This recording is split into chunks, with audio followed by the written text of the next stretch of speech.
आगे कंटिन्यू कर लेंगे। ठीक है। अभी मैं HTML का बता, वो CSS का बताता हूँ, और अगर ये है फिर मंडे को अगर आप नहीं भी ज्वाइन करोगे ना, इनका इंट्रोडक्शन दे दूंगा मैं। ठीक है।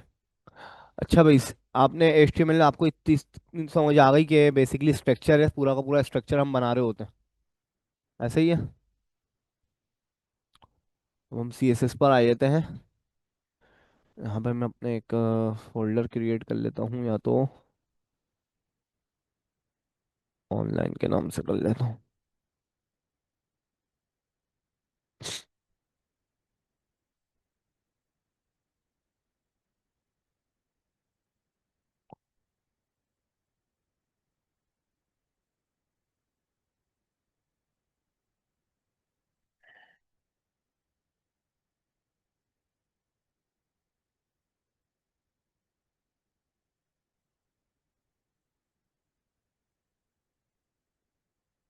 जी, ये बेसिकली एक बॉयलर प्लेट होता है। सही। जो बेसिकली आपको HTML का बेसिक कोड स्निपेट से बॉयलर प्लेट चाहिए, तो आप एक्सक्लेमेशन का साइन लगाएंगे और इंटर कर देंगे सब। जी, वरना आपके पास दूसरा तरीका ये भी होता है कि आप सिर्फ और सिर्फ HTML 5 लिख दें। HTML:5 खुद ही आ जाता है। देखिए, नहीं तो ये भी दूसरा तरीका है आपके पास। अच्छा जी, CSS हम स्टार्ट कर रहे हैं, introduction to CSS। CSS stand for cascading style sheet. Clear है? स्टाइल शीट है। अच्छा जी, अगर इसकी मेरी ये अपनी खुद की वो होती है कि मैं बेसिकली इसको कह रहा होता हूँ कि दियर आर, ये समझ लें इसकी, या तो 3 टाइप्स कह लें इसको। सही है, देयर आर 3 टाइप्स, या और वेज कह सकते हैं, ways to use CSS on web page, वही यानी कि वेबसाइट। ठीक है जी। तो आपके पास CSS को यूज करने के कितने तरीके हैं? 3 तरीके हैं, या ये भी कह सकते हैं CSS की कितनी किस्में हैं? 3 किस्में हैं। क्लियर है? ठीक है जी। पहली आपके पास,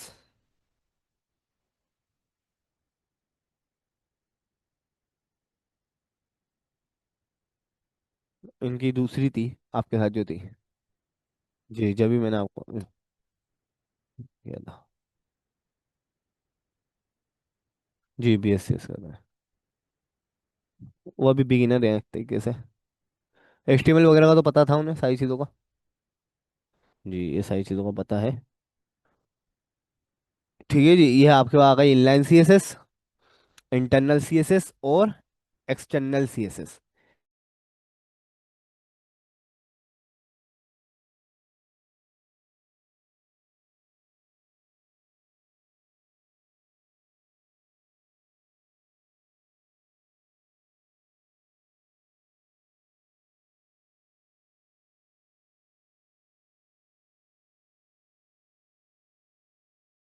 जी। अच्छा जी, ये हमारे पास सही है, ये एक तरीके का में डॉक्यूमेंट हो जाता है आपके पास कि भाई CSS क्या है, 3 तरीके हैं, इनलाइन है, इंटरनल है और एक्सटर्नल है। क्लियर है? अच्छा जी, अब सबसे पहला स्टेप देखते हैं कि इनलाइन CSS क्या है। सही। तो देखें, इनलाइन CSS बेसिकली किसी भी एक एलिमेंट पर की जाती है। इनलाइन CSS किसी भी एक एलिमेंट पर की जाती है, और वो बेसिकली आपके पास समझ लें रेयर केसेस के अंदर ही वेबसाइट के अंदर यूज हो रही होती है। ठीक है, यानी कि कम यूज हो रही होती है। अब जैसे कि ये जो मैंने लिखा है H2, जिसमें लिखा है CSS स्टैंड फॉर, अगर इसका मुझे कलर चेंज करना है या जो भी करना है, तो यहाँ पे मैं इन लाइन CSS करता हूँ इस H2 एलिमेंट पर। ठीक है। इस H2 पे इनलाइन CSS कैसे करेंगे? इधर एक एट्रीब्यूट लेंगे स्टाइल का। सही है। कोई भी एलिमेंट के अंदर स्टाइल का एट्रीब्यूट आ सकता है, क्योंकि इनलाइन CSS इसी तरीके से होती है, और हर एलिमेंट पे ऊपर यूज कर सकते हैं। अब स्टाइल का एलिमेंट, वो एट्रीब्यूट ले लिया, इक्वल टू लगाया, इन्वर्टेड कॉमास। अब इसके अंदर जो हम CSS लिखेंगे, अच्छा CSS लिखी जाती है आपके पास की वैल्यू ऑफ पेयर के अंदर, यानी कि दो चीजें एक साथ लिखी जाएंगी, एक की होगी और एक उसकी वैल्यू होगी। सही। यहाँ पे जो की होती है वो कोई ना कोई सीएसएस की प्रॉपर्टी होगी, सीएसएस की प्रॉपर्टी होगी। और जो आप उसकी वैल्यू दोगे, जैसे कि कलर है एक प्रॉपर्टी है, COLOR। ठीक है, प्रॉपर्टी के बाद आप लगाते हो कॉलन। क्या लगाते हो? कॉलन। और फिर जो आप कोई भी कलर दे देते हो ये होगा इसकी वैल्यू। फिर आपने लगा दिया सेमी कॉलन। जी। ये एक मैंने लिखी है सीएसएस की प्रॉपर्टी कलर, और उसकी वैल्यू दे दी है रेड। ये तरीका है आपके पास इनलाइन सीएसएस का। अब इसको अगर मैं सेव कर दूं तो ये आपके पास, ये देखिए, कलर तो इसकी की हो गई, रेड इसकी वैल्यू हो गई, स्टाइल एक एट्रीब्यूट है। जी। अब फॉर एग्जांपल स्टाइल आपको सिर्फ एक बार देना है, अगर मुझे इसमें कोई दूसरी प्रॉपर्टी भी यूज करनी है, ठीक है।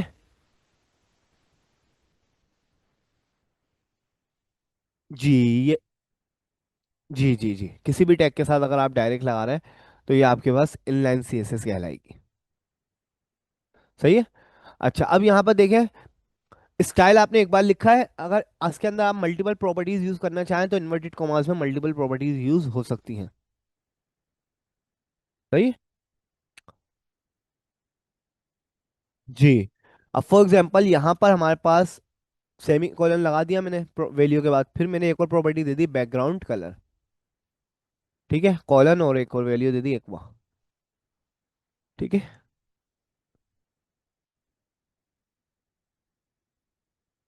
इस तरीके से आप मल्टीपल प्रॉपर्टीज यूज कर सकते हो। सही। ये होती है हमारे पास इनलाइन सीएसएस। जी, सिर्फ और सिर्फ H2 के ऊपर ही इंप्लीमेंट होगी। सही है। अच्छा, अब एक और चीज बताऊं मैं, अगर मैं OL के ऊपर इंप्लीमेंट करूं कोई भी चीज, फॉर एग्जाम्पल मैंने इधर भी आंखें मैंने लगा दी कलर, और दे दिया आपके पास ब्लू वॉलेट। अब बताएं, जैसे ही मैं कंट्रोल S करता हूँ, सेव करता हूँ, किस किस का कलर ब्लू वॉलेट होगा? OL लिस्ट का होगा, मतलब इनलाइन सीएसएस इंटरनल और एक्सटर्नल तीनों क्या होगा?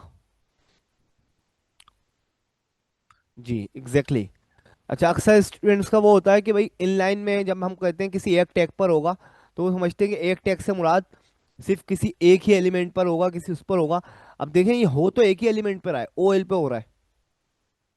पर जी, OL के अंदर जितने भी उसके चाइल्ड हैं तो ये उन सब पर होगा, जितने भी उसके चाइल्ड हैं सब पर इंप्लीमेंट होगा। क्लियर है? अच्छा जी, इसी तरीके से अगर मैं पूरा का पूरा उठा के एक डिव में रख दूं,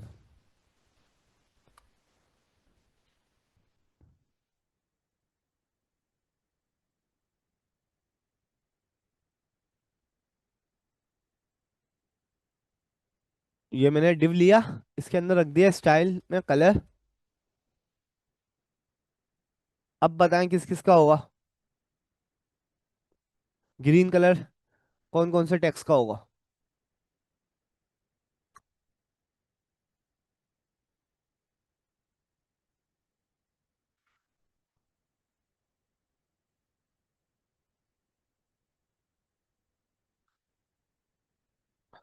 सही। ठीक है जी। अच्छा, H2 का क्यों नहीं हुआ?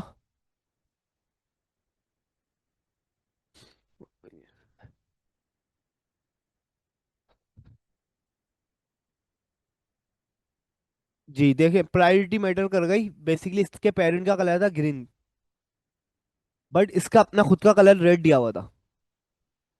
तो पहले इसने अपने कलर को वो किया है, और जाहिर सी बात है सेकंड पे ओवरराइड कर दिया इसको। पहली चीज ये आ रही थी, और फिर ये आ रहा था ओवरराइड, तो ओवरराइड कर दिया। हाँ, अगर मैं ये कलर हटा दूं तो बैकग्राउंड कलर तो यहाँ का फॉलो करेगा, लेकिन वो अपने पेरेंट का फॉलो करेगा, कलर अपने पेरेंट का फॉलो करेगा। क्लियर है? ये हमारे पास टोटली था इनलाइन। जी। ये ब्राउजर ही खोला है मैंने, दो वो किए मैं, स्प्लिट की हुई है स्क्रीन। नहीं नहीं, रिफ्रेश कर रहा हूँ। जी। नहीं, यहाँ से सेव कर रहा हूँ। और वहां पे आगे रिफ्रेश नहीं कर रहा, वहां पे मैंने क्योंकि लाइव सर्वर पे चलाया हुआ है। जी। ये ऊपर, ये VS कोड का अपनी एक्सटेंशन होती है। ये आपके पास एक्सटेंशन है, इस पर आए आप, और यहाँ पे आप लिख दो लाइव सर्वर। सही, आपके पास काफ़ी सारे आएंगे। ये जो सबसे ज़्यादा हम जो लोग यूज़ कर रहे होते हैं, ये रिट्विक डी का, इसको इंस्टॉल कर। ये आपके पास रिट्विक है ना, रिट्विक है यहाँ। बेसिकली और भी दूसरे भी चल रहे होते हैं, पर ये सबसे ज़्यादा हमारे पास यूज़ हो रहा होता है। सही है। लाइव सर्वर ये है कि आपका, आपने जो भी काम आप कर रहे हो ना, यहाँ से इसको आपके पास यहाँ पे ऑप्शन आता है। अभी ये देखें, बता रहा है किस पोर्ट पर चल रहा है। लाइव सर्वर से मुराद, आप इसको एक लोकली सर्वर ये एक सर्व कर रहा है, एज अ लोकल उसकी तरह सर्व कर रहा है। जैसे आपके पास आप सर्वर पर कोई भी चीज़ होस्ट कर देते हो, वो पूरी इंटरनेट के थ्रू कहीं भी एक्सेस की जा सकती है ना। ये एक तरीके का लोकल सर्वर है। हमारे इस PC के लिए सर्वर इसने बना दिया, जिसकी एक पोर्ट डिफाइन कर दी और पोर्ट बता दी कि इस पोर्ट पे चल रहा है 5500। अब ये देखें यहाँ पे, 125.0.0.1 550 intro.html। सही है। ये चीज़ है, सिर्फ डेवलपमेंट पर्पस के लिए यूज़ कर रहे होता हम इसको। क्लियर है। जी, ब्राउज़र पे वही तो आपकी फाइल सेव हुई हुई है, ये रही। आप इसको जहाँ पे दिल चाहे, क्रोम पे खोलना चाहे क्रोम पे खोल लें, एज पे खोलना चाहे एज पर खोल लें, खोल लें।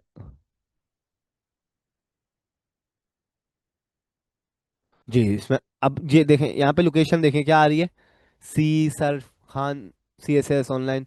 तो यहाँ पे डायरेक्टली चेंजेस नहीं होगी, यहाँ पे हर दफ़ा रिफ्रेश करना पड़ेगा। सही है, वहाँ पर हमारा लाइव चल रहा है। क्लियर है। अच्छा जी। अब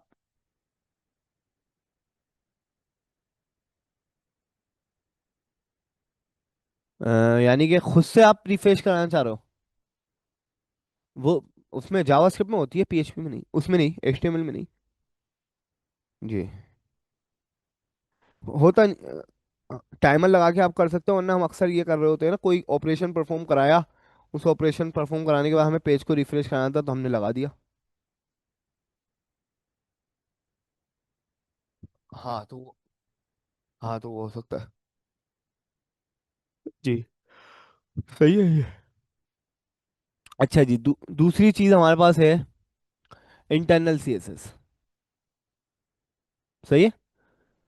इंटरनल CSS क्या होता है, यही हमारे पास सब में ज़्यादा यूज़ हो रहा होता है, इनलाइन बहुत कम, रेयर केसेस में यूज़ होता है। इंटरनल CSS यूज़ होता है आपके पास HTML फाइल के अंदर ही। अच्छा, अभी तक आप देखो, मैंने HTML की फाइल बनाई हुई है और हम CSS यूज़ कर रहे हैं। सही है। तो इनलाइन और इंटरनल दोनों HTML की फाइल के अंदर ही यूज़ होता है। जी। क्लियर है। अब इंटरनल कहाँ यूज़ होता है, इंटरनल आप यूज़ करते हो स्टाइल का टैग, वहाँ दिया था एट्रीब्यूट, वहाँ दिया था एट्रीब्यूट, यहाँ दिया है आपके पास टैग।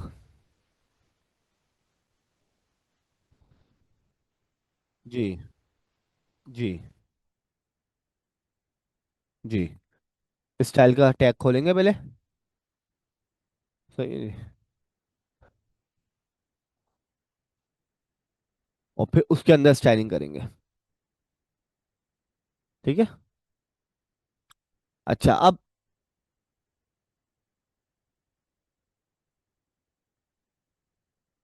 इसमें हाँ फंक्शन नहीं कह सकते, इसमें यहाँ पे हमारे पास सिलेक्टर्स होते हैं। जी। देखिए, इनलाइन में तो जिस एलिमेंट के ऊपर आप काम कर रहे हो उसे पता है इसी एलिमेंट पे काम कर रहा हूँ, ऐसा ही है। अगर फॉर एग्जांपल मैं यहाँ लिख देता हूँ कलर रेड, सही है, या कुछ भी ग्रे लिख देता हूँ, तो अभी तो फिलहाल एरर आ रहा है कि मुझे यहाँ पे एक गलती है। तो खैर, अगर मैं डायरेक्ट ऐसे हम लिख रहे होते, जो कि नहीं लिखते, तो पता क्या चलेगा कि किसके ऊपर कलर ग्रे करना है, ये पता चल रहा है।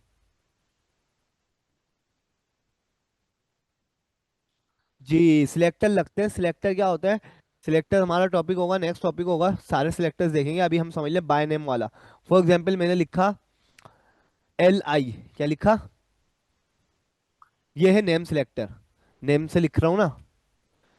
फिर कर्ली ब्रेसेस ओपन किए, और फिर उसके अंदर कोड वही तरीके से लिखा जाता है जैसे हम किस में लिखते हैं अपने पास, इनलाइन में, की वैल्यू पेयर में, कि पहले की आएगी फिर उसकी वैल्यू आएगी, और फिर जितनी वैल्यूज देनी है चलती रहेंगी ऐसा करके, और एंड में क्लोज हो जाएगा कर्ली ब्रेसेस से। ये, ठीक है, सिलेक्टर बंद हो गया, ये कहलाता है सिलेक्टर।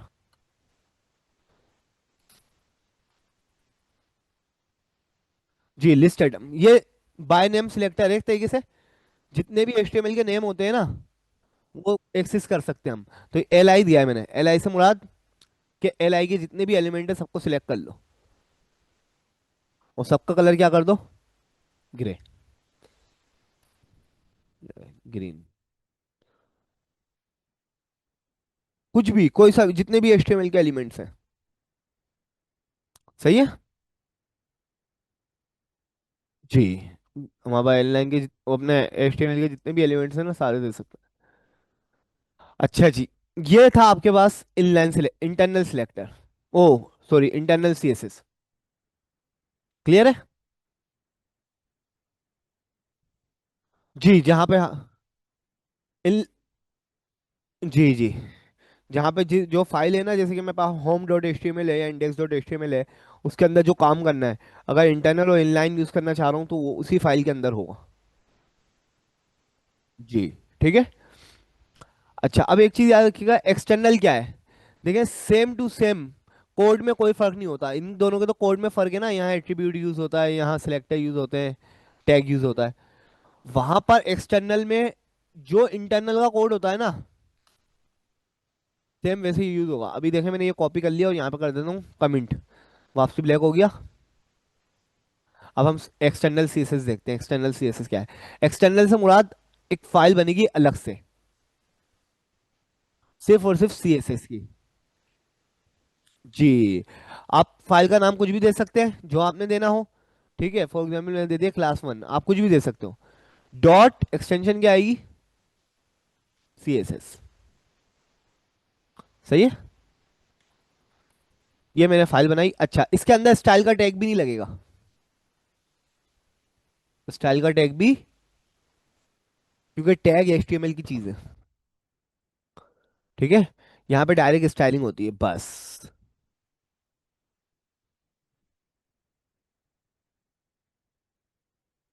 सही है, वही इंटरनल वाली मैंने उठा के एक्सटर्नल में लगा दी, सेव भी कर दी, बस यहाँ इंप्लीमेंट नहीं हो रही। ऐसा ही है, इम्प्ली जी, रेफरेंस देंगे अब आप। सही है, अब आपने रेफरेंस देना होता है, रेफरेंस भी हेड के अंदर ही दिया जाता है। यहाँ पे मैं कमेंट भी लिख देता हूँ। अच्छा, ये कमेंट का आपको पता ही है कि ये लिखना कोई कंपलसरी नहीं है, ये सिर्फ समझाने के लिए लिख रहा होता हूँ मैं। एक्सटर्नल CSS, जी, ये हमारे पास यहाँ पे जो कंट्रोल स्लैश, कंट्रोल स्लैश, जी। अब हमारे पास एक होता है लिंक का टैग, दोबारा कंट्रोल स्लैश उसी चीज पे, जो कमेंट है ना, अगर कोई चीज नॉर्मल है तो वो कमेंट हो जाएगी, और दोबारा क्लिक करेंगे तो वो अनकमेंट हो जाएगी। सही है। अब ये देखें, अब दोगे आप, लिंक करने के लिए देते हैं लिंक का टैग। अच्छा, इसमें अक्सर स्टूडेंट कंफ्यूज हो जाते हैं, जब मैं लिंक बोलता हूँ कि वो कहते हैं एंकर टैग वाला समझते हैं। एंकर टैग HTML के अंदर यूज होता है, लिंक, देखें, एंकर टैग होता है लिंक बनाने के लिए, लिंक बनाने के लिए, ये लिंक बना नहीं रहा, ये लिंक खुद कर रहा है। सही है, ये दो चीजें हैं, अलग अलग है। लिंक के बाद इसके अंदर दो एट्रीब्यूट कंपलसरी हैं, दोनों ही जरूरी है ये। जी, हेड के अंदर ही होता है, हेड के अंदर ही होता है। सही है जी, हेड के अंदर ही होता है। अच्छा, अब आपके पास यहाँ पर, 2 मिनट, जी, हाँ ये बताता हूँ आपको मैं। देखें, दो एट्रीब्यूट लाजमी यूज होंगे, एक है REL रिलेशन, और एक है href हाइपर रेफरेंस। सही है जी, ये एट्रीब्यूट्स हैं, दोनों लाजमी है ये।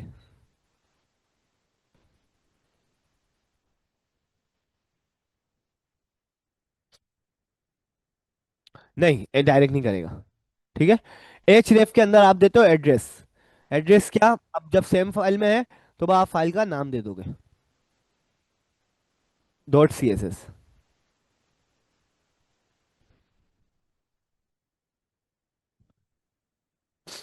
ठीक है जी, class one dot C S S. अब ग्रीन कलर का हो गया, ये यहां से हुआ है। सही है। ये देखें।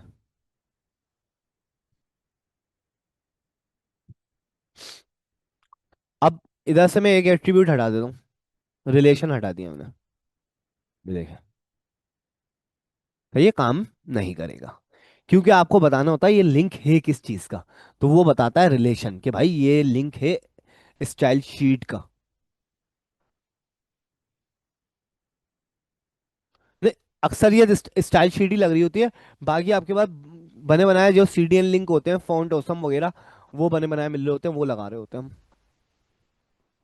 जी, जो आपके पास। जी जी जी जी जी जी लगी हुई होती है। और जो हमारे पास हमारी वेबसाइट में आइकन्स नहीं होते, छोटे छोटे आइकन्स, वो फॉन्ट ओसम आइकन्स यूज करे हुए होते हैं, अलग अलग यूज हुए हुए होते हैं, गूगल फॉन्ट्स है। तो उसके लिए बने बनाए लिंक्स अवेलेबल होते हैं, सीडीएन। सही है, कंटेंट डिलीवरी नेटवर्क। वो लिंक्स हमें मिल जाते हैं बने बनाए, हम लगा देते हैं लगा यहाँ लाके। क्लियर है। तो यहाँ तक सारी चीजें क्लियर है। यहाँ तक कोई सवाल।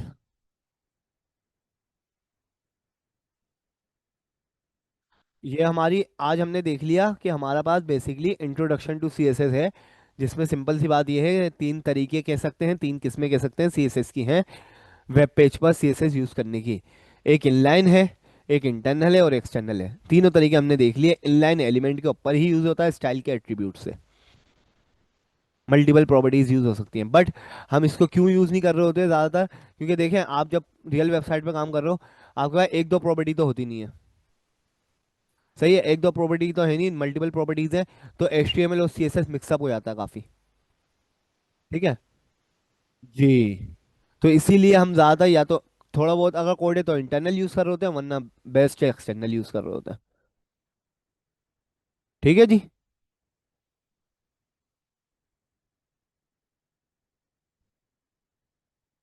इसी की किसी और फाइल में भी यूज कर सकते हैं। जैसे फॉर एग्जांपल HTML के अंदर मैंने एक होम का पेज है और एक अबाउट का पेज है। अब दोनों पेजों में कुछ चीजें सेम होती हैं, जैसे कि नेव बार है, फुटर है, ये सेम होता है। अब इसकी जो स्टाइलिंग है, अगर इसकी स्टाइलिंग आपके पास फॉर एग्जांपल 200 लाइन की है, और मैंने अगर होम पेज में अलग रखूँ और अबाउट पेज में अलग रखूँ तो बहुत ज़्यादा है। तो क्या करते हैं, अलग फाइल बना के रख दी, होम पेज में भी लिंक कर दी, अबाउट पेज में भी लिंक कर दी, दोनों में अप्लाई हो जाएगी। क्लियर है। ओके जी। फिर इंशाल्लाह अभी अब साथ, फिर अब देखते हैं इंशाल्लाह, या तो मंडे को, और बाकी फिर आपका मैंने कहा ना, मैं असल में।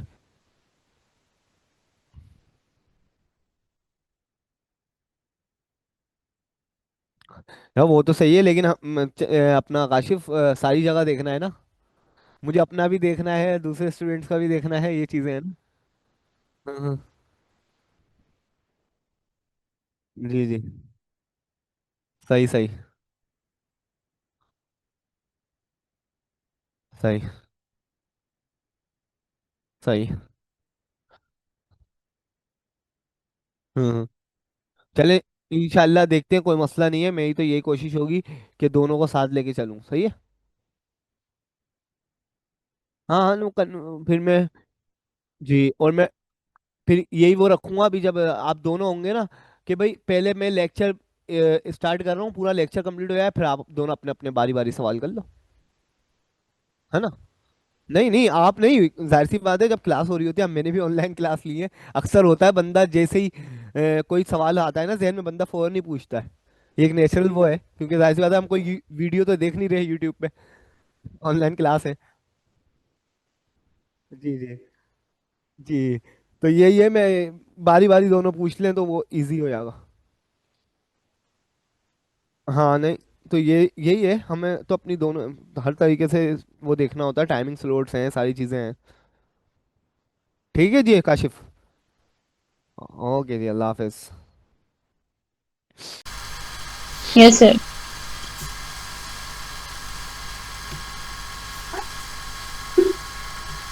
अच्छा जी, उसके बाद आज जो हमारा टॉपिक होगा उस कंटिन्यू करते हैं हम इमेज के साथ ही। मैं इसको आगे लेके चलता हूँ, तीसरी फाइल बना लेता हूँ। और मैं आज हमारा टॉपिक होगा लिंक, link.html। क्लियर है भाई? Yes sir.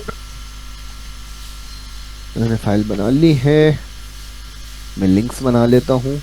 अच्छा, मैं जो स्टूडेंट को समझाता हूँ, मेरी अपनी खुद की थ्योरी होती है। मैं कहता हूँ स्टूडेंट को ये समझ ले, पहली चीज लिंक्स क्या होते हैं ये बता देता हूँ। ठीक है।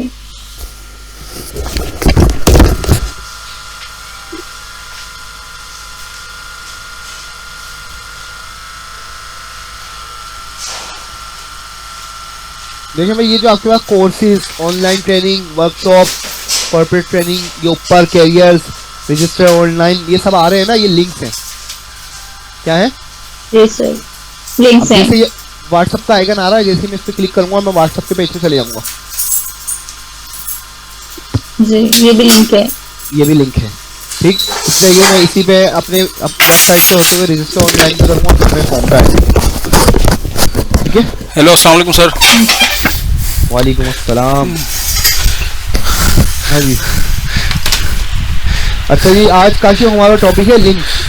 ओके सही है जी। लिंक में बताया था, बेसिकली आपको पता होगा वेबसाइट के अंदर लिंक क्या होते हैं। जैसे कि मुझे अपनी वेबसाइट से किसी दूसरी वेबसाइट पे नेविगेट करना है। ओके। अच्छा, लिंक का बेसिकली मकसद होता है नेविगेट करना। ओके। एक वेबसाइट से दूसरी वेबसाइट पे जाना। मल्टीपल तरीके का होता है, अभी बताता हूँ 3 तरीके में। ये मेरी अपनी थ्योरी में बताता हूँ कि समझ लें हम 3 तरीके से नेविगेट कर सकते हैं। ठीक है। पहली चीज, अपनी वेबसाइट से किसी दूसरी वेबसाइट पे आना। देखिए जैसे लिस्ट की वेबसाइट है और मैं इस पर अगर व्हाट्सएप वाले आइकन पे क्लिक करता हूँ, ये एक लिंक है, तो मैं व्हाट्सएप की वेबसाइट पर आ गया। ये हुआ आपका क्या, वेबसाइट टू वेबसाइट। एक वेबसाइट से दूसरी वेबसाइट पर आ गए, एक वेबसाइट से दूसरी वेबसाइट पर आ गए।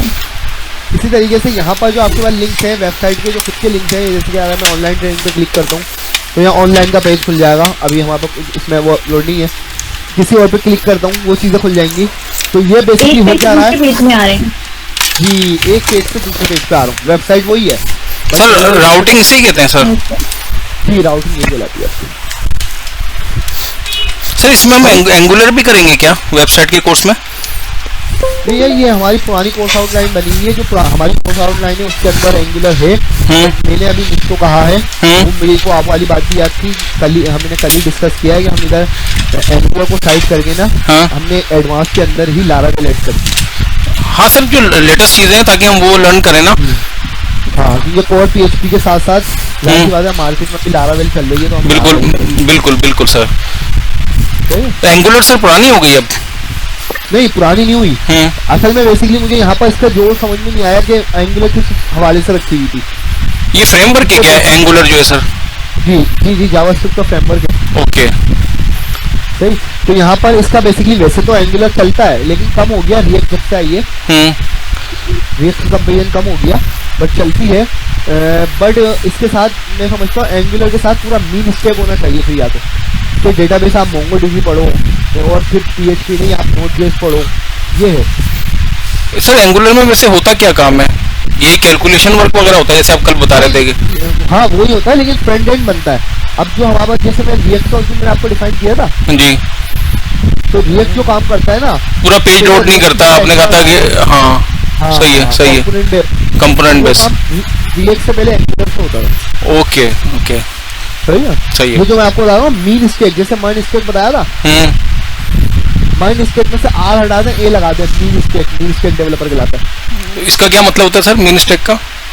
वही मोंगोडीबी, एक्सप्रेस.जेएस, एंगुलर.जेएस और नोड.जेएस, 3 चीजें वही है, सिर्फ रिएक्ट आ गया एंगुलर की जगह। ओके, एंगुलर आ गया रिएक्ट की जगह। सही है, ये हुआ।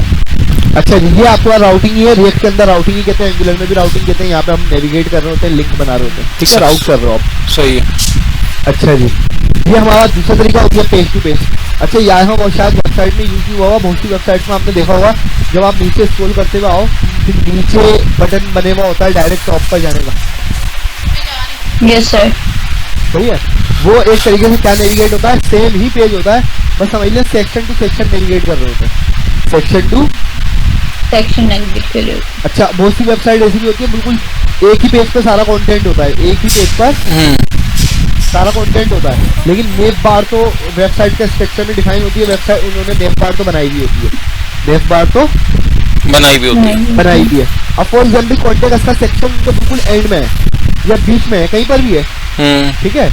तो बंदा स्क्रॉल करने के बजाय अगर डायरेक्ट यहाँ पर क्लिक करेगा ना तो वो डायरेक्ट उसी सेक्शन पे ले जाएगी, उसी पेज पे रहते हुए। पेज एक ही है वेबसाइट का, सिंगल पेज वेबसाइट है, ओके। हाँ बस पेज चेंज हो जाएगा, वो सेक्शन चेंज हो जाएगा, नेविगेट हो जाएगा, यानी कि ये आपको मैनुअल स्क्रॉल नहीं करना पड़ेगा, ऑटो। तो इसमें सेक्शन के लिए सर क्या डिव बनाई भी होती है हमने, सेक्शन जो बनाए हुए होते हैं? सेक्शन का भी टैग होता है, मीनिंगफुल टैग आ गया आपके पास HTML5 में, हाँ डिव से ही बन रहा होता है। ओके, डिव भी सर एक तरह का सेक्शन ही होते हैं ना? सेम ही चीज है, सेक्शन भी वही काम करेगा, डिव भी वही काम करेगा, नेव भी वही काम करेगा, फुटर भी वही काम करेगा। भाई मीनिंगफुल करने के लिए हम दे देते हैं, ये देखें हेडर, हेडर भी सेक्शन ही है, ठीक है, section section div div section. Sir section कहाँ लिखा हुआ है कहीं यहाँ पे? देखा नहीं आपने? नजर छोटा छोटा आ रहा है सर बहुत। अच्छा अच्छा, ये देखिए ये सेक्शन लिखा हुआ है जहाँ मेरा कर्सर है। हाँ हाँ सही सर, ऊपर भी सेक्शन है, ओके।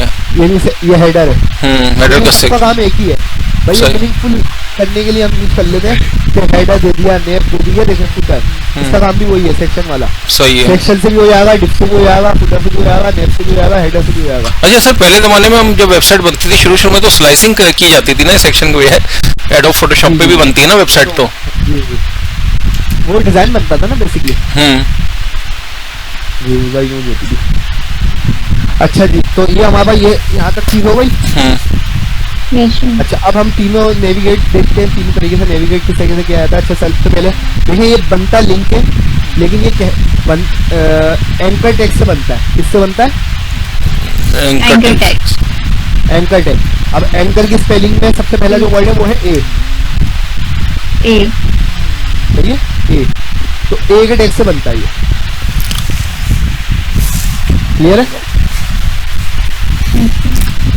अच्छा अभी मैं एक चीज हटा देता हूँ, खाना लिया, एंकर टैग ओपन किया, खा लिया, एंकर टैग क्लोज कर दिया, क्लियर है? इसके बीच में yes, जो लिखा मैंने लिखा होम,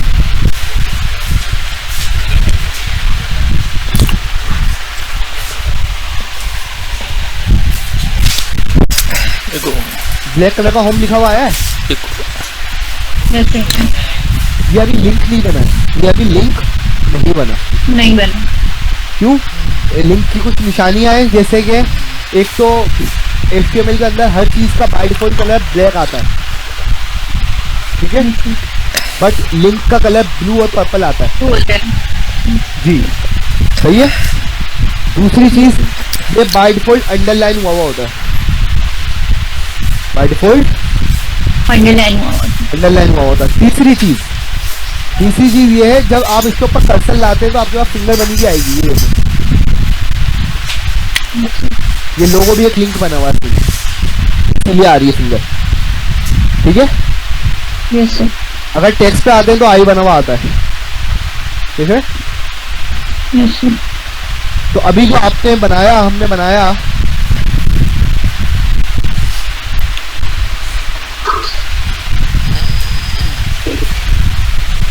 इसमें देखें आई बना हुआ आ रहा है, yes sir.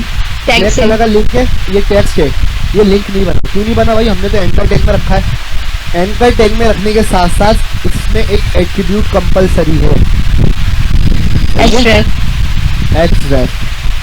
Stand for hyper relation, hyper reference, okay.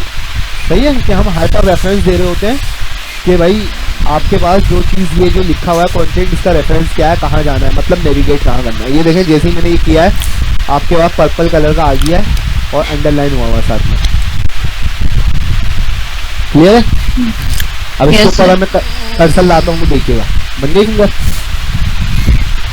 चाहे अभी मैंने कुछ एड्रेस दिया या नहीं दिया कि कहाँ जाना है ये नहीं बताया मैंने, बट फिंगर बन गई है।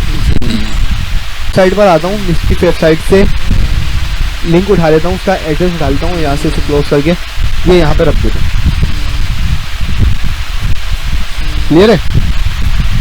अब ये देखें ब्लू कलर का लिंक हो गया।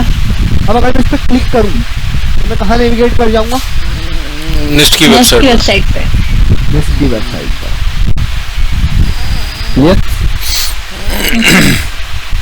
यहाँ किसी की भी वेबसाइट रखी जा सकती है, चाहे आपने यानी कि आपने ईमेल के लिए बनाया ईमेल आ जाएगा, फेसबुक की रखी फेसबुक आएगा, यूट्यूब के लिंक बनाया यूट्यूब का लिंक आ जाएगा, कोई भी चीज़ आ सकती है।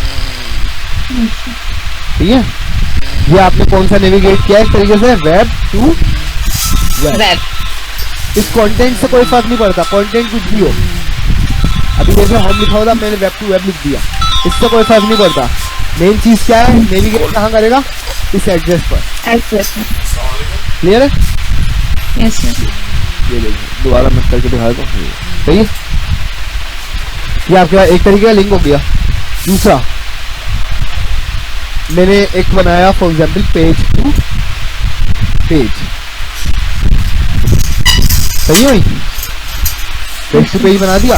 अब पेज टू पेज के अंदर आपके पास वही दो तरीके हैं। अगर आपको आपके पास जाहिर सी बात है जब हम वेबसाइट बना रहे होते हैं तो सारा का सारा कंटेंट हमारा पेज टू पेज से मतलब एक पेज से दूसरा पेज, मतलब मल्टीपल फाइल्स में नेविगेट करना, मल्टीपल फाइल्स में नेविगेट करना।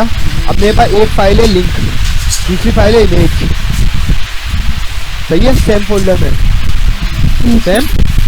तो मैं यहाँ पर डायरेक्टली जहाँ जोन सी फाइल पर मुझे नेविगेट करना है, यानी कि फॉर एग्जाम्पल ये पेज टू पेज वाला अबाउट का पेज है, तो यहाँ में अबाउट की जो आपने फाइल बनाई है ना उसका नाम दे दूंगा, मैंने दे दिया इमेज डॉट HTML। क्लियर है? अब जैसे मैं पेज टू पेज पे क्लिक करूंगा मैं कौन से पेज पे चले जाऊंगा? इमेज वाले पेज पे। सही? क्लियर है? सर ये पेज टू पेज दोबारा बताइएगा जरा सर प्लीज। जी देखें हमने एक लिंक बनाया पेज टू पेज, कंटेंट मैंने आपको बता दिया, कंटेंट कुछ भी हो सकता है, कंटेंट से कोई मसला नहीं है। आपके पास ये है ज्यादातर पेजेस हम यही नेविगेट कर रहे होते हैं, सब सेम ही फोल्डर में होते हैं। जब हम एक ही वेबसाइट पर काम कर रहे हैं तो सारी फाइलें एक ही फोल्डर में रखी हुई होती है ज्यादातर। ठीक है? तो अब मैं लिंक पर था तो मुझे जाना था इमेज पर, तो अब मैंने यहाँ पे दे दिया image.html, फाइल का नाम दे दिया बस डायरेक्टली। क्लियर है? अच्छा पहले वाले ऑप्शन में आपने पूरा HTTP वगैरह एड्रेस लिखा था पूरा ना? वो पूरा एड्रेस लिखा था। ये HTTPS तो जाहिर सी बात है वो हाइपरटेक्स्ट ट्रांसपोर्ट प्रोटोकॉल यानी इंटरनेट के थ्रू हमने दिया है। हाँ यहाँ पे आपने सिर्फ फाइल का नाम दे दिया। हाँ क्योंकि मेरी अपनी उस पे वो है ना, अगर कल को मैं ये वेबसाइट होस्ट भी करूंगा तो ये वाली फाइल भी तो साथ जाएगी ना उसके, पूरी वेबसाइट बना रहा हूँ ना मैं तो। हाँ तो सारे पेजेस जाएंगे। हाँ तो ये वाला पेज इस तरीके से भी दे सकते हैं। नहीं ये चीज जो हमने लिखी है पेज टू पेज सर ये क्या है, कोई कीवर्ड है क्या है ये? ये सिर्फ कंटेंट है, कुछ भी लिख सकते हो यार। अच्छा कंटेंट है। Image page. हाँ इससे कोई फर्क नहीं पड़ना, ये लेके वही जाएगा। अच्छा ये उस मतलब बटन या जो नेव बार हम बना रहे हैं उसका ये नाम आ रहा है भाई, ये नाम है। हाँ कंटेंट है, कंटेंट है। Okay about us. हाँ इस पे क्लिक करूंगा लेके इमेज पे जाएगा। मेन चीज ये है। अच्छा सही सर, ये कंटेंट है, ये कुछ भी हो सकता है। ओके ये तो मैंने आपको समझाने के लिए लिखा था कि ये हम समझ ले पेज टू पेज। सही है ओके। ऐसे ही वेब टू वेब का है। ये मैंने ऐसे ही लिखा आपको समझाने के लिए, यहाँ पे जो लिखूं लेके इसकी वेबसाइट भी जाएगा। सही है। सही? अच्छा सर मैं अगर जैसे ऊपर वाला जो है आपका जहाँ पर ये HTTP2 अगर मैं यहीं पर ये image.html लिख देता हूँ तब क्या होगा? HTTPS के साथ जी इसके बाद नहीं ऐसे नहीं, बल्कि वो तो सेम ही हो जाएगा ना। हाँ नहीं फिर तो वो नेविगेट ही नहीं करेगा। अगर href खराब कर दिया आपने, इसके अंदर कुछ भी चीज करते हो। अच्छा वो पूरा एड्रेस है यहाँ, जैसे हम YouTube या Facebook का एड्रेस वो पूरा एड्रेस दे रहे हैं हम, और यहाँ पर हम सही है। यहाँ पे सिर्फ मैं फाइल का नाम दे रहा हूँ, मेरे पास ही है ना ये फाइल। ओके अभी हम पेज पे नेविगेट कर रहे हैं, वहाँ वेबसाइट पे नेविगेट कर रहे हैं। सही है। ये देखें ये तो इत्तेफाक से NIT एक वेबसाइट है इसलिए खुल गया, वरना अभी आपके पास कुछ नहीं होता तो लिखा हुआ आया था नोट फाउंड। ओके सही है, एरर नहीं आता, नोट फाउंड लिखा हुआ आ जाता। नॉट फाउंड आता है ना, जो पेज नहीं मिलता, सही है सही तो है। फिर आपको आता है एरर, ओके सर वो ओके नॉट फाउंड। सही है। ये देखें, this site can not be reached. इस साइट पर ये जो साइट आपने लिखी है NISTE, ये कोई है ही नहीं पेज, तो आपका पेज वहाँ पे रीच ही नहीं कर पा रहा है। अच्छा जो सर सिंगल पेज वेबसाइट होती है तो उसमें पेजेस तो होते नहीं, एक ही वेबसाइट पे हम ऊपर नीचे जा रहे होते हैं ना सब जगह। हाँ, तो उसका वो मैं तीसरा वाला जो मैं बता रहा हूँ वो उसी के लिए बता रहा हूँ ना। अच्छा आपके पास, अगर आपके पास ऐसी सूट हाल है, अच्छा मैं यहाँ से जा रहा हूँ अभी C2 वाली पे, लिस्ट वाली पे, क्योंकि मुझे ना उसमें कंटेंट तो चाहिए, जब तो मैं वो करके दिखाऊंगा आपको, स्क्रॉल नहीं हो रहा। सही है। ठीक है, देखो अब ये हमारे पास लॉन्ग पेज है, हाँ सही है, इसको हम थोड़ा और जूम कर लेते हैं और लॉन्ग हो जाएगा। सही है जी। अब मैं चाहता हूँ यहाँ पर नीचे एक लाइब्रेरी वाला ऑप्शन है ना, यहाँ से एक लिंक हो, यहाँ पे क्लिक करूँ डायरेक्ट लाइब्रेरी को पहुंच जाए, मुझे स्क्रॉल ना करना पड़े। सही है। मुझे स्क्रॉल ना करना पड़े, तो मैं जाता हूँ अपनी C2 वाली फाइल पर, और यहाँ पर सबसे ऊपर लिस्ट के साथ ही बल्कि लिस्ट से भी ऊपर एक लिंक क्रिएट कर लेता हूँ, एंकर टैक्सी। एंकर टैक्सी बनेगा लिंक हमेशा, और यहाँ मैं लिख देता हूँ, कुछ भी लिख देता हूँ, डाउन लाइब्रेरी कुछ भी। ठीक है, अच्छा जरूरी नहीं है जहाँ जाना है वही लिखना है, ये भी कंटेंट ही है। सही है, चलो कंटेंट चेंज कर देता हूँ, माई लाइब्रेरी। क्लियर है। अब मुझे कहाँ जाना है, ये जो नीचे लाइब्रेरी है यहाँ। सही। अब इसका जो एलिमेंट है ना, ये तो दो एलिमेंट के अंदर है, बल्कि LI और H3 के अंदर, तो आप इसका एलिमेंट में जाओ तो यहाँ पर दे दो एक एट्रीब्यूट ID। क्या दे दोगे? ID आप किसी भी नाम से दे सकते हो, जैसे मैं देता हूँ LID। ID मीन सर हमने एक कोई रेफरेंस बना दिया इसका। जी, रेफरेंस बना दिया। अच्छा, ID एक ऐसी चीज है जो CSS के अंदर भी यूज होगी, जावास्क्रिप्ट के अंदर भी यूज होगी, आप हर एलिमेंट को कोई भी ID दे सकते हो। सही आईडी वाली बात डिवाइस पे भी समझ नहीं आ रही। मैंने कहा कोई, ये हमारे पास ID भी एक एट्रीब्यूट है, मैंने एट्रीब्यूट आपको बता दिया था ना, एट्रीब्यूट क्या होता है। Yes sir. मैंने कहा था कुछ एट्रीब्यूट ऐसे हैं जो हर एलिमेंट पे लग सकते हैं। Yes sir. तो मैंने इसको ID इसलिए दे दी, इसको यूनिक बना दिया, इस H3 को यूनिक बना दिया। क्या बना दिया? यूनिक बना दी। बट इसका फंक्शन क्या होगा, ये क्या काम करेगी आईडी से? हाँ, अब समझें क्या काम करेगी। देखें, H3 तो यहाँ भी था ना एक और। Yes sir. वो यहाँ भी था, तो मैंने इसको यूनिक कर दिया, इसकी ID है LID। अब मैं यहाँ पे आता हूँ एक्सेस के अंदर, ठीक है, और यहाँ पे लिख देता हूँ LIB, मतलब लाइब्रेरी के जिसकी ID है वहां चले जाओ। रेफरेंस दिया मैंने, ये मैंने क्या दिया है? रेफरेंस। जी, अच्छा, ID जब भी कहीं पे भी किसी भी चीज की दी जाती है तो साथ में लगता है, जिससे ब्राउजर को पता चलता है कि आगे जो चीज लिखी है वो किसी चीज की ID है। आगे जो चीज है वो किसी चीज की ID है। देखिए काम कैसे करेगी। यहाँ माई लाइब्रेरी लिखा हुआ आ रहा है, मैं जैसे इस पे क्लिक करूंगा डायरेक्ट नीचे लाइब्रेरी स्क्रॉल हुआ, नहीं हुआ। तो मैं अभी देखें नीचे से ऊपर स्क्रॉल करके आ रहा हूँ, लेकिन अब स्क्रॉल नहीं होगा, डायरेक्ट नीचे। तो अगर आपकी सिंगल पेज एप्लीकेशन है और उसके अंदर आपने अपने सेक्शन को नेविगेट कराना है, ऊपर आपने नेव बार तो बनाई है कि नेव बार एक स्टैंडर्ड है वेबसाइट का, ठीक है, तो वहां पर इस तरीके से लिंक्स यूज हो रहे होते हैं, हर सेक्शन को आप ID दे देते हो। अच्छा, ये जरूरी नहीं है सबसे एंड में देगा आपको, आप बीच में भी कहीं आ सकते हो। आप चाहते हो ये अनऑर्डर लिस्ट वाले हिस्से पे आ जाऊँ मैं। अच्छा सर, वेब का जो पेज होता है इसकी लेंथ की कोई लिमिट नहीं होती, मतलब जितनी चाहे इसको लेंथ बढ़ा लो नीचे की तरफ? नहीं, हाँ हाँ हाँ, इसकी कोई लेंथ नहीं है। अच्छा, मतलब 10 पेज 12 पेज 20 पेज वो स्क्रॉल करते जाओ जी। तो उसमें फिर पेज रीलोड नहीं होगा ना सर, ये एक बेनिफिट है ना? पेज रीलोड नहीं होगा जी। सही है। अब मैंने इस फ्रंट एंड वाले को ID दे दी FR, ठीक है। अब मैं यहाँ एक और लिंक क्रिएट करने आ रहा हूँ,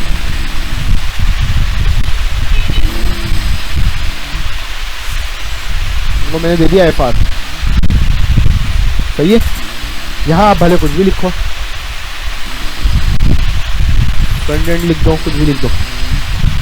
अब ये देखें, जैसे मैं इस पर क्लिक करूंगा ना फ्रंट एंड पर, देखिए कहाँ आ जाएंगे। सही है। अभी सर जो जिस चीज पे आप जाओगे ना वो चीज सबसे टॉप पे आती है, वो चीज सबसे टॉप पे आती है। अब लाइब्रेरी सबसे टॉप पे क्यों नहीं आ पा रहा? क्योंकि नीचे कंटेंट नहीं है। ये देखें, तो ये अपनी आखिरी हद तक आएगा बस, नीचे तो स्क्रॉल है ही नहीं ना, खाली है। Yes sir. ठीक है, बाकी आप किसी भी चीज पे क्लिक करोगे तो वो चीज सबसे टॉप पे शो हो रही होती है। ये देखें फ्रंट एंड। अच्छा सर, इस पे जैसे होवर वगैरह लगाना है तो वो CSS से लगता है? वो सब तो CSS से लगता है। क्लियर है यहाँ तक? Yes sir. ये हमारे पास 3 तरीके की नेविगेशन हमने देख ली है। और ये एक वेब टू वेब है, पेज टू पेज है, और ये समझ लें सेक्शन टू सेक्शन है। सेक्शन। सर वो वाला जो है, जो आपने हटा मिटा दिया था ना, वो भी डाल देना कॉपी करके सर। वो आपने ओवरराइट कर दिया था ना पहले उस वाले को, जब आपने वो अलग पेज पर है ना। अच्छा, अलग पेज पर है। ये मैंने इसलिए अलग पेज बनाया है, यहाँ पे मुझे कंटेंट चाहिए था, मैं सारा कंटेंट उठा के इस पेज पे लाता, हाँ तो इसलिए। अच्छा, अलग अलग फाइल्स बनाई हैं आपने सारी। समझ लें जो C2 वाली फाइल थी ना, एक लिंक वहाँ है और बाकी के दोनों लिंक आज की क्लास में है, लिंक वाली क्लास में। अच्छा सही है जी। अच्छा जी, अब एक चीज और देख लें, यहाँ पर आपके पास है वेब टू वेब या पेज टू पेज जो भी है, जिस पर मैं क्लिक करता हूँ, ये जो आपका टैब है, ये देखिए यहाँ खुला हुआ है लिंक्स का टैब। Yes sir. लिस्ट का जो आपने लिस्ट रखी हुई है उसका टैब खुल जाएगा। जैसे ई हटा दूँ, सही है। ऐसी वेब टू वेब पे क्लिक करूंगा, इसी टैब पर खुलेगा, इसी टैब पर। सही है, बैक करता हूँ तो बैक हो जाएगा। अब मैं चाहता हूँ इस टैब पर ना खुले, ये ऐसे खुला रहे, बराबर में एक टैब खुले, वहां पर वो जो भी इसके पीछे खुलना है, जिसकी वेबसाइट है या दूसरा पेज है, वो वहां खुले, वो वहां खुले। सही है। तो हमारे पास एक एट्रीब्यूट है जिसका नाम है टारगेट। टारगेट क्या नाम है? टारगेट। टारगेट के अंदर आप वैल्यू दे दो ब्लैंक। सही है, ब्लैंक भी दे सकते हैं, अंडरस्कोर ब्लैंक भी दे सकते हैं, दोनों सेम ही काम करते हैं।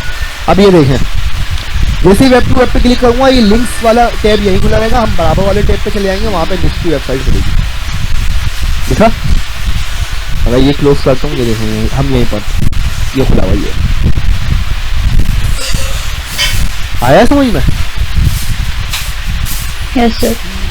हाँ जी काशिफ जी सर, समझ में आया सर। ये ना देखें, पेज टू पेज और दोनों में फर्क यही है, पेज टू पेज खोलूंगा इसी पेज पे खुलेगा, इसी टैब पर खुलेगा, इसी टैब पे खुला। बैक करने का भी ऑप्शन है, बैक कर दिया। वेब टू वेब खोलूंगा इसी टैब पे नहीं खुलेगा, बराबर में टैब पे खुला। क्लियर? सर वैसे बैक टू बैक ही सही रहता है ना जी? नॉर्मली ये टारगेट वाला यूज सही है ना? अलग अलग सिनेरियो है, अलग अलग सिनेरियो है। अगर आपको सिनेरियो ऐसा लगता है कि भाई इस पेज से यूजर को कुछ देखना हो सकता है, ठीक है, फॉर एग्जांपल कॉन्टेक्ट का फॉर्म है और यहाँ पर कोई आपकी इन्फॉर्मेशन है कोर्सेज के हवाले से, तो हो सकता है यूजर को ये करना हो, यहाँ से कोर्सेज का नाम देखना हो और फॉर्म फिल करना हो। अब हो सकता आपने डायरेक्ट वाला नेविगेट करा दिया, अब वो कॉन्टेक्ट के फॉर्म पे चले गया, उसका अपना वेबसाइट का पेज बैक होने से आएगा, तो अब वो क्या करेगा, कोर्स कैसे देखे? मतलब टारगेट वाले पे हम सर अगर क्लिक करेंगे तो हमारा दूसरा पेज खुलेगा, है ना? जी, टारगेट ब्लैंक करवा देते हैं कि अगर यूजर को ऐसी आप देख समझते हो यूजर को जरूरत पड़ेगी आपके पेज पे आने की, हाँ। तो वो एक टैब पे कॉन्टेक्ट का फॉर्म खुल गया, एक पेज पे आपकी वेबसाइट। और अगर हम टारगेट का यूज नहीं करेंगे तो वो सेम टैब पे ही खोल देगा? वो सेम टैब पे खोल देगा। ओके ओके, वो पहला वाला खत्म हो जाएगा ना? जी, खत्म हो जाएगा, फिर उसे बैक करना पड़ेगा। ओके, क्लियर है? सही है। यहाँ तक कोई सवाल? No sir. No sir. अच्छा जी, यही लिंक्स आप किसी भी चीज को बना सकते हो, ये एंकर टैग ना, किसी भी चीज को यूज कर सकते हो आप किसी भी चीज पर। अरे सर ये पूछना था जरा, आपने जो अभी टारगेट लिखा है ना सर, ये जैसे HREF मतलब ये जो एट्रीब्यूट हमें लगाने हैं, ये एंकर टैग के ऊपर ही लगते हैं एट्रीब्यूट? हाँ, ये href एंकर टैग का एट्रीब्यूट है, टारगेट भी एंकर टैग का एट्रीब्यूट है। मैंने कहा था ना एट्रीब्यूट, जब पहला एट्रीब्यूट बताया था, कुछ ऐसे एट्रीब्यूट है जैसे आईडी है, क्लास है, स्टाइल है, ये हर एलिमेंट पे लग सकते हैं। हम्म। कुछ एट्रीब्यूट है जो उसी एलिमेंट के लिए है, जैसे कि href है, ये एंकर के लिए। सर इसको अगर सिंगल लाइन में लिखेंगे तो जरा सिंगल लाइन में बताइएगा, जैसे आपने सिंगल लाइन में लिखा हुआ है, ये तो मैंने ऑल्टर जेड किया हुआ है, तो इसमें अच्छा आपको वो आ गया। सिंगल लाइन में इस तरह है, मतलब पहले एंकर टैग ओपन किया हमने, href लिखा, फिर टारगेट हमने ये बता दिया और क्लोज कर दिया टैग। जी अच्छा, ये इसमें आगे पीछे होने का कोई मसला नहीं होता। अच्छा ये चीज अगर मैं इसके बाद रख दूं टारगेट के बाद, कोई मसला नहीं है। अच्छा सेम है सर। ये वैसे एंकर टैग में कौन कौन से होते हैं एट्रीब्यूट? टारगेट हो गया है, href हो गया, ज्यादा तो आपका टारगेट हो गया, href हो गया, और आईडी क्लास और स्टाइल। और वो जो इमेज के लिए भी यूज होता है ना सर कुछ? वो इमेज का होता है, सोर्स होता है src। अच्छा वो भी एंकर टैग के साथ यूज होता है? नहीं, वो एंकर टैग के साथ नहीं, ये इमेज के एट्रीब्यूट है। अच्छा अच्छा ओके। ये इमेज का टैग है, सोर्स, ऑल्टर, विड्थ, हाइट। सही हर एलिमेंट के अलग अलग एट्रीब्यूट है ना। सही है। कुछ सेम है, हम्म। सही है जी अच्छा। अब आप लोगों का जो टास्क होगा वो ये होगा, देखिए लिंक मैंने आपको बताया, आप लिंक किसी भी हेडिंग को लिंक बना दो, जैसे हमने लिस्ट को हेडिंग बना दिया था, यस सर, तो आपने हेडिंग बनाया था ना, यस ऐसे सर, आप लिंक भी किसी भी चीज को बना सकते हो। जैसे कि लिस्ट की वेबसाइट के ऊपर अभी आपने देखा होगा कि मैं जाके दिखाऊं आपको, ये जो इमेज है क्या है, इमेज, लेकिन ये एक लिंक भी है, इस पर क्लिक करूंगा तो होम पेज पर आ जाऊंगा, सही है। तो इसी तरीके से मैं चाहता हूँ कि भाई अगर मेरे पास ये इमेज है ना, वॉच पर मैं क्लिक करूँ ना, तो मैं इसकी वेबसाइट पर चले जाऊँ, होम पेज पे आ जाऊँ। इमेज को लिंक बना दो। नहीं, इस इमेज को लिंक बना दें। ये इमेज वॉच की इमेज लगी हुई है जी। अब यहाँ पर इस पर मैं क्लिक करूँ, हाँ। उस ब्रांड की भी इमेज लगी हुई है ना, उस ब्रांड की वेबसाइट पर चले जाऊँ। फॉर एग्जाम्पल रोलेक्स की लगी हुई है, इस पर क्लिक करने में मैं रोलेक्स पे चले जाऊँ। सही है क्लियर है? सही है। इसी तरीके से बैनर इमेज भी हो सकती है, कोई हेडिंग भी बना सकते हो, लिंक आप किसी चीज को बना सकते हो। सर हम कार्ड्स का बना लेंगे, सही है। जी जी, आप जिस तरीके से भी यूज करना चाहो आप बना सकते हो। क्लियर है? Okay sir. यस यहाँ तक कोई सवाल? जल्दी 1 मिनट रह गया वहाँ ले। No no no no sir. ठीक है जी, तो सही, आप लोग कोड इसकी प्रैक्टिस। शेयर कर दीजिएगा। जी जी, मैं कोड शेयर कर देता हूँ आपको। सही है? सर मैं कह रहा था वो जब क्लास होती है ना तो जरा सा बता दिया करें कितने बजे होगी स्टार्ट ना, तो हमारी टाइमिंग क्या है वैसे सर इनके साथ जो है ना, मिस के साथ? 2 से 3 है, आप 2 से 3 है ना इनके साथ, जुमेरात और हफ्ता। ओके ओके 2 से 3। और वैसे रेगुलर डेज में सर? वो तो आपके वहाँ मंडे MWF में आपकी वो है ना 12 से 1। नहीं इनके साथ जो है, इनके साथ तो सिर्फ 2 ही दिन क्लास होती है। अच्छा 2 से 3 होती है और 2 दिन होती है। 2 दिन होती है। जब भी तो आपने जो वो बोला है ना, यहाँ तो मैं सिर्फ आपको HTML के लिए रखा हुआ, फिर मैं आपको तो उनके साथ चल रही है ना क्लासेस। सर ये 2 दिन जो होती है हमारी, एक सैटरडे होगी